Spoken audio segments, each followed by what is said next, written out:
Welcome to Story Tales. Please like this video and subscribe to Story Tales. I hope you enjoy the story. Let's begin. Killian Marks straightened his tie in the rearview mirror of his truck. 8 years in the Army Rangers had taught him precision in all things, even the way he dressed for dinner. He reached across to the passenger seat and picked up the small package wrapped in brown paper. Through the window of Emilio's, he could see Marley already seated at their usual table, staring at her phone. 8 years of marriage. Killian took a deep breath, tucked the package under his arm, and stepped out of his vehicle. The hostess greeted him with a smile.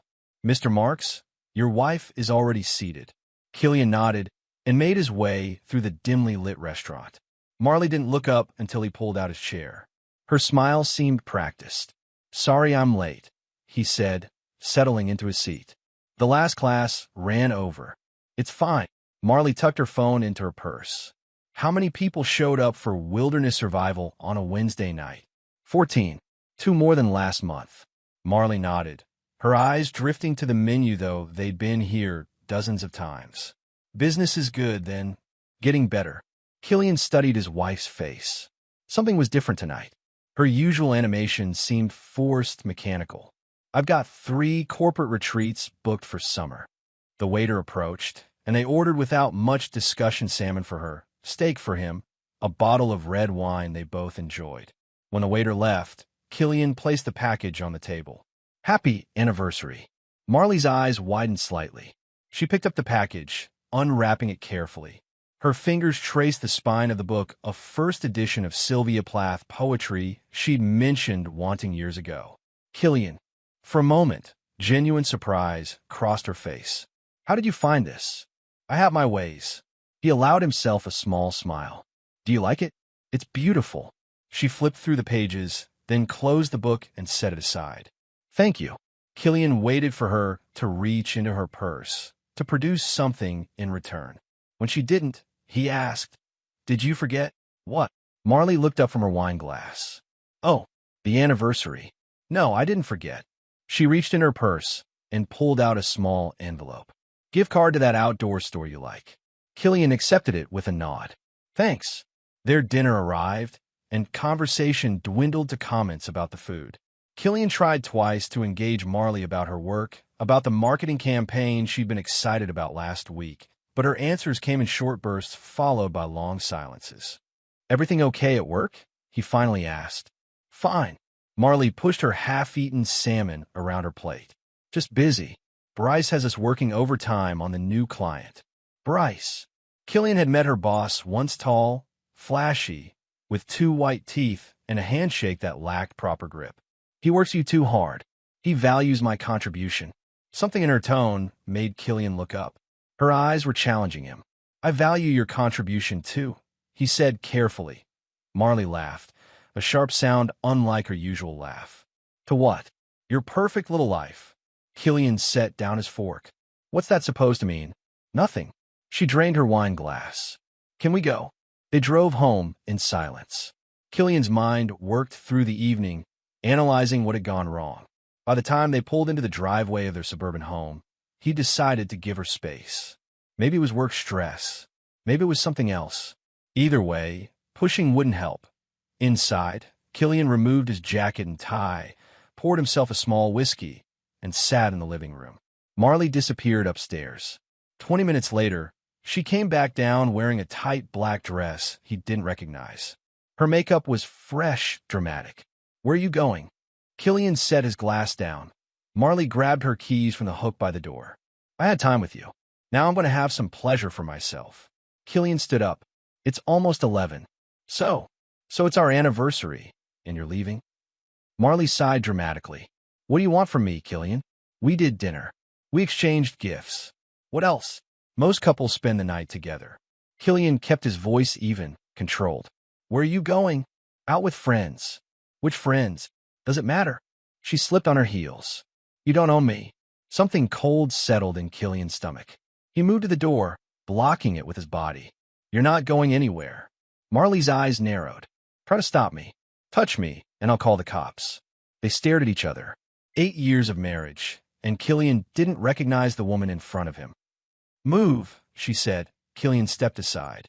Marley yanked the door open and walked out. Slamming it behind her, he stood in the silence of their home, listening to her car start and drive away. Then he picked up his phone and called Rory. "Hey, man." His friend answered on the third ring. "Happy anniversary." "How's it going?" "Not good," Killian said. "Can I come over?" "Door's always open. I'll crack a beer." At Rory's bar, closed now to regular customers, Killian sat at the counter and explained the evening's events. "She's never done this before?" Rory asked, leaning against the back counter. "No." Killian stared into his beer. "We've had fights. We've had bad days. But this was different." Rory hesitated. "You think she's seeing someone?" The question hung in the air. Killian had been avoiding it in his mind, but now that Rory said it aloud, pieces clicked into place. The late nights at work, the sudden business trips, the new clothes. "I don't know," Killian finally said, "but I'm going to find out." Rory placed a hand on his friend's shoulder. "Whatever happens, I've got your back. You know that, right?" Killian nodded. "I know." He stayed at Rory's bar until 2 in the morning, then drove home. Marley's car wasn't in the driveway. Inside, he checked their bedroom, her side of the bed, untouched. He sat on the edge of the bed, a knot forming in his chest. In the Army, Killian had learned to sleep anywhere, anytime. But tonight, sleep wouldn't come. He lay awake, staring at the ceiling, waiting for the sound of her car. It never came. Light spilled through the blinds when Killian opened his eyes. He'd finally fallen asleep around dawn. He reached for his phone, 6:47 a.m. No messages from Marley. He went downstairs. Her car still wasn't in the driveway. He made coffee, checked his email, reviewed the day's training schedule. Normal actions that felt anything but normal. At T9:30, his phone rang. Unknown number. "Hello, is this Killian Marks?" "Yes. This is Nurses Station at Tacoma General Hospital. We're calling about your wife, Marley Langston Marks." Killian's heart stopped. "What happened? Is she hurt?" "No, sir, but she's been asking for you. She's in the maternity ward." The world tilted. "The what?" "The maternity ward, sir. She went into labor early this morning." Killian sat down hard. "That's impossible. My wife isn't pregnant." Silence on the other end. Then, "Sir, I think you should come in." Killian hung up. His hands were steady as he grabbed his keys and wallet, but his mind churned with confusion and rage. In the truck, he checked his phone. Somehow, he'd missed 156 calls overnight from Marley, from numbers he didn't recognize from the hospital. The drive to Tacoma General took 20 minutes. Killian spent every second of it organizing his thoughts, controlling his breathing, preparing for whatever he was about to face. At the maternity ward, a nurse directed him to room 418. He paused outside the door, then pushed it open. Marley lay in a hospital bed, hair matted with sweat, face pale. In her arms was a bundle wrapped in a pink blanket. She looked up when he entered, her expression a mix of exhaustion and fear. "Killian." Her voice was small. He remained in the doorway. "Explain." "I was going to tell you." "When?" His voice was ice. "When exactly were you going to tell me you were pregnant?" "After dinner last night?" "Next week? When the kids started kindergarten?" A tear slid down her cheek. "I was scared." "Of what?" "Of this. The way you're looking at me right now." Killian stepped into the room, closing the door behind him. "How far along were you?" 8 months. The math was simple. 8 months. And you hid it from me for 8 months. I wore loose clothes. Said I was gaining weight from stress. Marley adjusted the bundle in her arms. "I didn't know how to tell you." Killian moved closer to the bed. The baby had a tuft of dark hair, nothing like his blonde or Marley's red. "It's not yours," Marley said quietly. "I can see that." Killian's voice remained steady. "Whose is it?" Marley swallowed. "Bryce's. But it doesn't matter. You're my husband. We're raising her." The audacity of the statement stunned him. Killian stared at his wife, at the stranger in his wife's arms, at the life he thought he knew crumbling around him. "No," he said simply. "Killian, please." "No." He turned toward the door. "I'll pack your things. You can pick them up at Ava's place tomorrow." "You can't do this." Marley's voice rose. "I need you." Killian paused at the door. "You should have thought of that before." He walked out of the hospital room, down the corridor, through the lobby, and into the parking lot. In his truck, he sat with his hands on the wheel, staring straight ahead. Then he started the engine and drove to the home he'd shared with Marley for 8 years. It took him 3 hours to pack her clothes, her jewelry, her books, her collection of vinyl records. He worked methodically, without emotion, as if completing a tactical assignment. When everything was boxed, he loaded into his truck and drove to her sister Ava's apartment. Ava opened the door, surprise on her face. "Killian? What?" "Marley's things," he said, gesturing to the boxes. "She'll be staying with you for a while." Ava's expression shifted. "What happened?" "Ask her." He turned to leave. "Killian, wait." Ava grabbed his arm. "I know my sister can be difficult, but she had a baby today," Killian said flatly. "It's not mine." Ava's hand dropped from his arm. "Oh God, you knew she was seeing someone." Ava looked away. "I suspected. She's been different lately. More secretive. I saw her with a man once at a restaurant. She said it was a work thing, but..." Killian nodded once. "Tell her not to call me. My lawyer will be in touch." He returned home, showered, and called Harlan Wade. "I need a divorce lawyer," he told his mentor. "What happened?" Harlan asked. "Marley cheated. Had another man's baby." Silence on the line. "Then, I'll set up a meeting tomorrow. 9 a.m. in my office." "Thank you." Killian hung up, made himself a sandwich he couldn't taste, and sat in his living room as darkness fell. His phone rang repeatedly. Marley. The hospital. Marley again. He ignored them all. When it rang for the 20th time, he answered without checking the ID. "Stop calling." "It's me," Rory said. "Just checking in. You okay?" Killian looked around the empty house. "No. Come over. We'll talk. Not tonight. Tomorrow then. Promise me." "I promise." Killian ended the call and turned off his phone. Then he went upstairs, stripped the sheets from the bed he'd shared with Marley, and slept in the guest room. In the morning, he filed for divorce. 3 weeks after Marley gave birth, Killian saw them together for the first time. He was leaving the grocery store when a black Audi pulled into the parking lot. Bryce stepped out of the driver's side, walked around, and opened the passenger door for Marley. She emerged with the baby carrier in one hand, Bryce's arm around her waist. Killian watched them from his truck. Bryce said something that made Marley laugh, then kissed her in full view of anyone looking. They walked into the store without noticing Killian's vehicle. That evening, Rory found him at the shooting range. "Thought I'd find you here," Rory said, watching Killian reload his Glock. "Bad day." Killian lined up a shot and fired. The paper target tore open at center mass. "Saw them today. Marley and her boss." "Ah." Rory leaned against the partition. "How'd that go?" "They didn't see me." Killian emptied the magazine, each shot precise. "They looked happy." "You okay?" Killian lowered the gun and removed his ear protection. "I will be." Later, at Rory's bar, Killian nursed a beer while his friend wiped down the counter. "Harlan says the divorce could get complicated," Killian said. "She's making demands." "Like what?" "Alimony. Half the business." Killian took a sip. "She's claiming emotional abuse." Rory stopped wiping. "That's bullshit. It's strategy." Killian's voice was calm. "She needs leverage." "What are you going to do?" "What I was trained to do. Identify the target. Plan the approach. Execute." Rory studied his friend's face. "This isn't a military operation, Kill. Isn't it?" Killian finished his beer. "They're waging war on my life, my reputation, my business. I'm just defending what's mine." The next morning, Killian woke to a text from Ava. Check Facebook. Online, he found Marley's latest post, a photo of her holding the baby, with a long caption about starting over and escaping a difficult situation.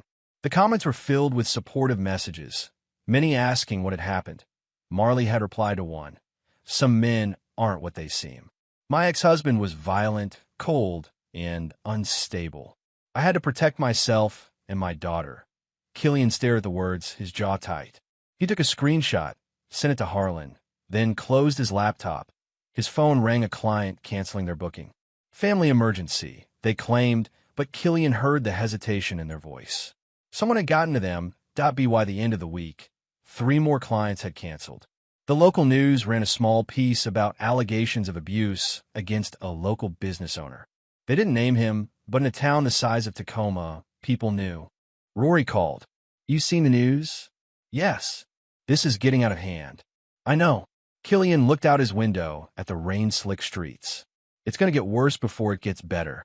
What's your plan? I'm still working on it. That night, Killian drove to the outskirts of town to a property he owned that few people knew about. It was 15 acres of woodland with a small cabin, purchased with his army savings as a training ground for his business. Inside the cabin, he pulled out a notebook and began to write. Names, dates, connections, weaknesses. Everything he knew about Marley and Bryce. By morning, he had the outline of a plan. Harlan agreed to meet him for breakfast at a diner outside the city.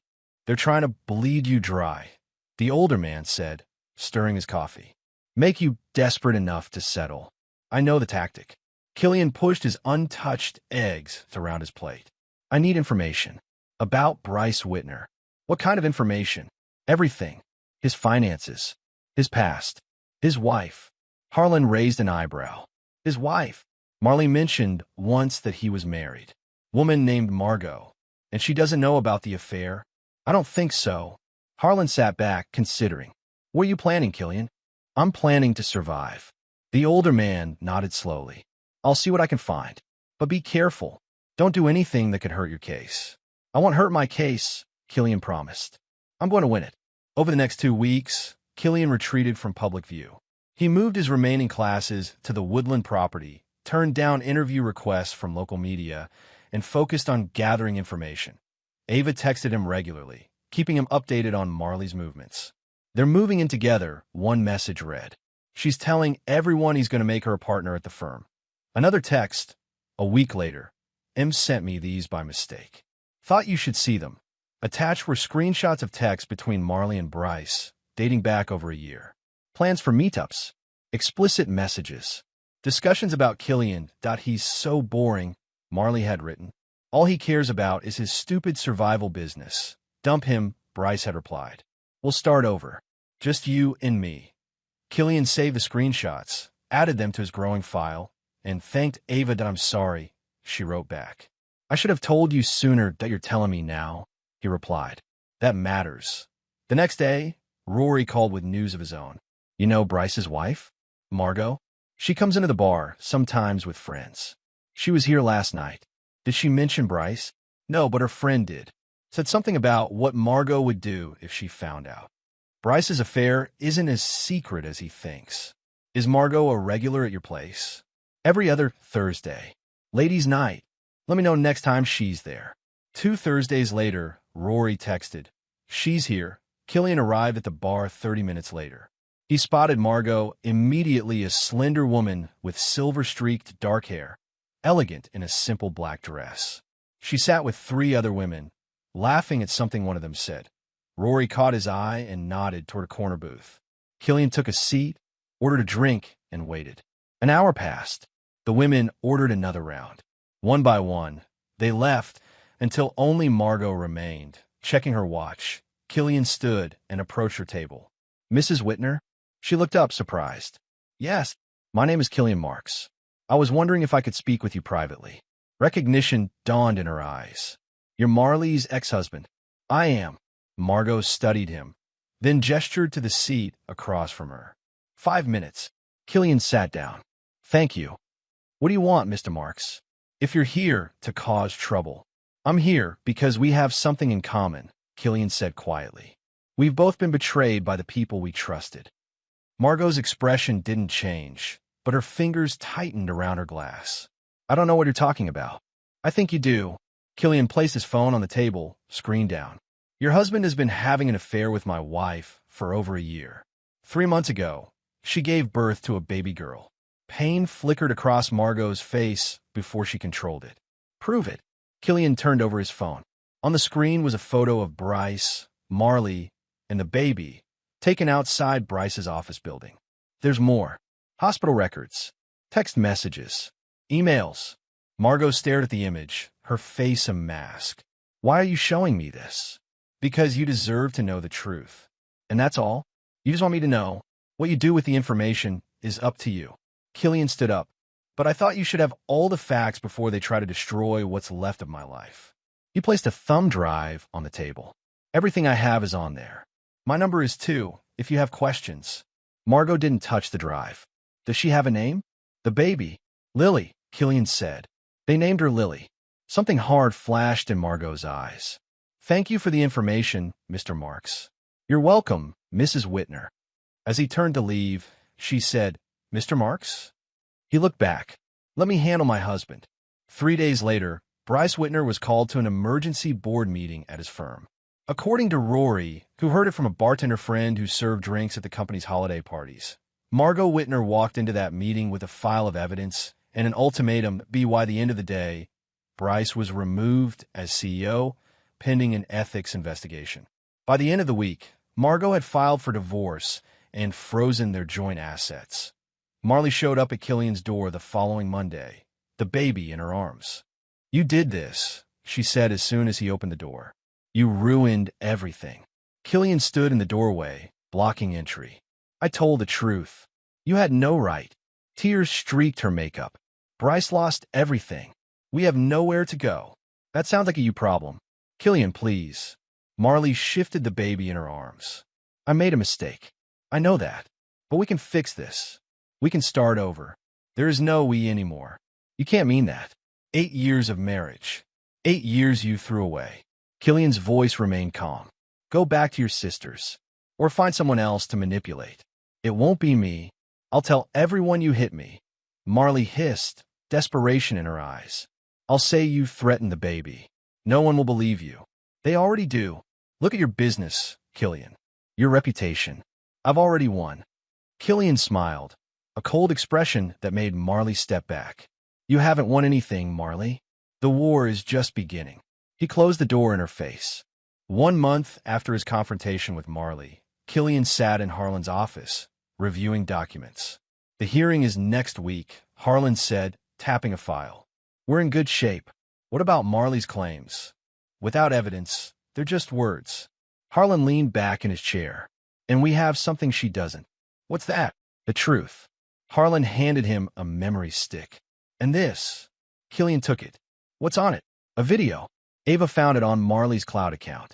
You should watch it. Killian plugged the stick into Harlan's computer. A video played. Marley, laughing with someone off camera. Her voice was clear. He has no idea. My dumb ex-soldier husband thinks I'm working late. As if anyone works until midnight every Tuesday. More laughter. He's useful, though. So stable. So predictable. Like living with a very attractive bank vault. Killian's face remained impassive as he watched. When was this recorded? Last year. October. 6 months before the baby was born. While they were still married. While he was still believing in their life together. Can we use this? Killian asked. Legally, yes. But I'd advise caution. It's powerful material. I want everyone to see it. Harlan nodded slowly. I'll make it happen. 2 days later, the video appeared online. It spread quickly through Tacoma's social circles, then wider as local news picked it up. Public opinion, which had been divided, shifted sharply. Marley tried to claim the video was edited, taken out of context. But her words were clear, her face recognizable. The damage was done.